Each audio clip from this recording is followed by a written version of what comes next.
Yo, what is up, guys? Welcome back to another Transformers video here today, and we are taking a look at the first of the reviews as the embargo has officially lifted as of 10 p.m. on May the 24th. It is May the 25th as I'm getting this together here now, but I wanted to give some time for some more reviews to come out, and the good news is you struggle to find a bad review. There's really no bad reviews about this movie out at all as far as I can see.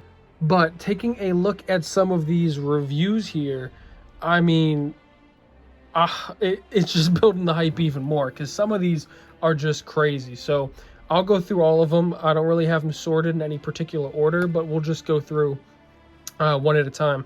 So first we have Steven Weintraub, and he says, happy to say Transformers Rise of the Beast is one of the best installments in the franchise. It's a lot of fun, CGI looks great, and it has well-staged action that's easy to follow. The screening I saw actually had people clapping in the theater, and the kids laughed a lot.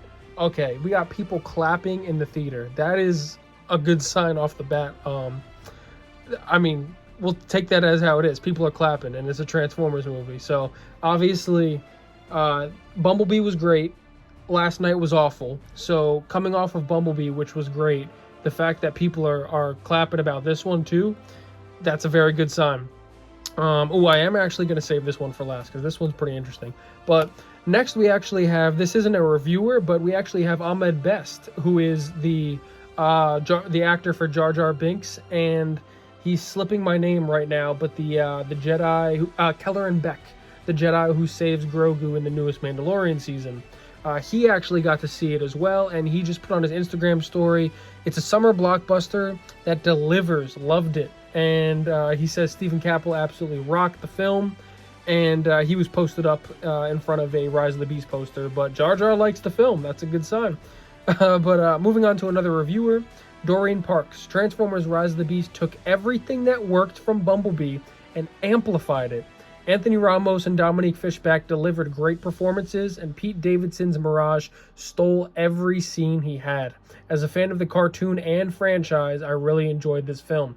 Great sign. That's a lot of positives right there. It's good to hear that the human characters are actually getting some love, and they're not just going to be walking around there through the plot, distracting from the robots. But it's also great to hear that it took everything from Bumblebee that worked, which is what we wanted, and amplified it. Moving on to another one though, we have Eric Davis. The new Transformers movie is pretty solid. Love the Brooklyn setting. Maximals and Scourge add a new spin, and the action pops, especially the New York scenes. Mirage steals the show, but the true star is the absolute best soundtrack full of 90s hip-hop hits. This 90s kid had fun. Okay, that's good, and that's also good to hear because that's going to be a lot of good music. And yeah, it's going to be cool to hear a bunch of cool 90s hip-hop Brooklyn music, hopefully. We know we got DMX and Biggie already, so we'll see who else they have for us. But again, second time that we've had someone mention how Mirage specifically is shining. So although I'm not the biggest fan of Pete Davidson, I know not everyone is, I think he's done a great job in the clips we've seen of Mirage so far. And I'm honestly really excited to see how he does, because it's going to be good to have the main buddy bot actually be able to speak, no disrespect to Bumblebee. But moving on, we got BD, Brandon Davis.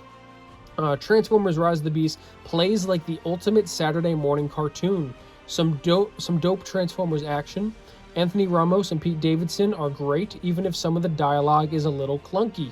It's a lean, fun movie and a promising start to something exciting. All right, so a couple things to break down here. Again, another mention of Mr. Ramos and Pete Davidson. I'm really excited to see Anthony Ramos in this movie because I think his character, even though we've only heard a little bit about it, like how he's a ex-military, he just wants to look after his family, he's going to get involved in some way. I'm looking forward to see what he does. He seems like a really intriguing character, and it's good to see that a lot of the reviewers seem to like him as well. Pete Davidson, again, getting complimented here.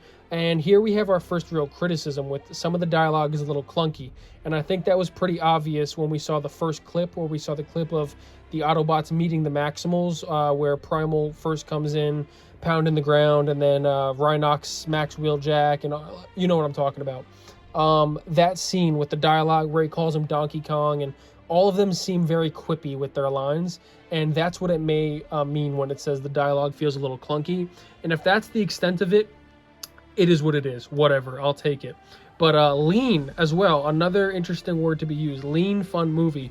So obviously, The Last Night is going to be the one I'm going to be using to compare. That's not a lean movie. They tried to do way too much, and even though it was I think it was Bay's shortest movie, or his second shortest movie, but it still just felt like it was doing way too much and way too little time. But lean in this movie, maybe that's a good thing, maybe that's a bad thing, depending on how you look at it. But again, he ends off with fun movie and a promising start to something exciting, which is good to hear.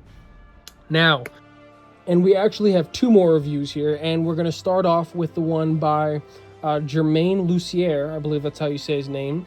And he says, totally dug Transformers Rise of the Beasts. It's got some issues in the middle, but it starts strong, has fantastic 90s hip-hop, another comment about the music, makes great use of the humans, perfect, and the third act is a blast.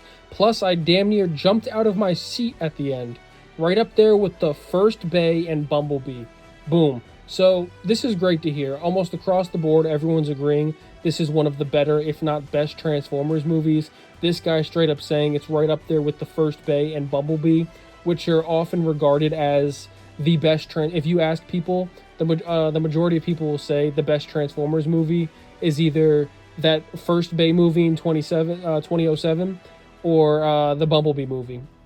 If not they're an OG fan and they're gonna say 86. But most people regard Bay movie 07 and B movie as the best Transformers movie, and for this to be compared to that is all that we were asking for. Just have it be in the same league as the B movie and we'll be happy. And this is looking like it's going to be just as good, if not better. But then we do have the criticism being it's got some issues in being a little bit slow in the middle. So we'll have to see what that's going to be. I'm going to guess that's like the time period between where we have all the stuff happening in New York and the museum battle, and then the whole journey to Machu Picchu and all that stuff, and coming in league with the Maximals and all that. I guess that's probably going to be the middle part. So we're probably going to have to get like a lot of exposition and some stuff in there, which obviously not everyone will be the biggest fan of, but I guess that's really just going to come down to your personal preference when we watch this. But overall, another really good sign out of this review here. And finally, taking a look at one by Mike Reyes, Transformers Rise of the Beast was a blast. The Beast Wars crew finally shows up in what's arguably the best Transformers movie in the run. There's a lot of heart, humor, and Brooklyn pride in here, and it all makes for throwback popcorn fun. Great. That's what we love to hear. But it was actually a tweet below this which caught my attention even more, because it was a reference to the whole question of, is this a sequel? Is this a prequel? Is this a reboot? Because we still don't have a solid decision. I'm of the belief right now that it is like a soft reboot, because initially it was going to be a prequel, but because of the success B had, they were thinking with this Rise of the Beast movie, we could go in a different direction. So maybe depending on how this movie does, they may decide to go prequel or reboot or whatever they decide to do. But this person replied and said, it's a sequel to Bumblebee, which is a separate cinematic universe. However, Bay fans will be happy as there are a couple nods. So, the question is this just like little Easter eggs, blink and you miss it things, or nods insinuating that this is a connected universe, or maybe like original theories were saying? I know a lot of people aren't a fan of this, but like a rebooted universe where the Bayverse stuff did happen in the same quote-unquote universe, but because of the time travel and the Maximals and stuff like that, this is a rebooted, reset universe. So where we are in the timeline right now, even though it's in the quote-unquote same universe as the Bay movies, none of that stuff happened in this timeline. So a lot of people are confused on how that would work. If the timeline was reset, everything from the B movie to Rise of the Beast onward can do whatever it wants, but it doesn't have to just completely ignore the Bay movies and say, yeah, this is just a complete reboot. I don't have a preference in this. I could care less, but it's worth talking about at least, because we really don't have a solid answer, and I don't know if we're going to even after the movie comes out. We may not figure out until we figure out what they're doing with the next movie after this, but it's interesting nonetheless, and we'll have to wait and see. But overall, just it sounds great. Mostly positive feedback.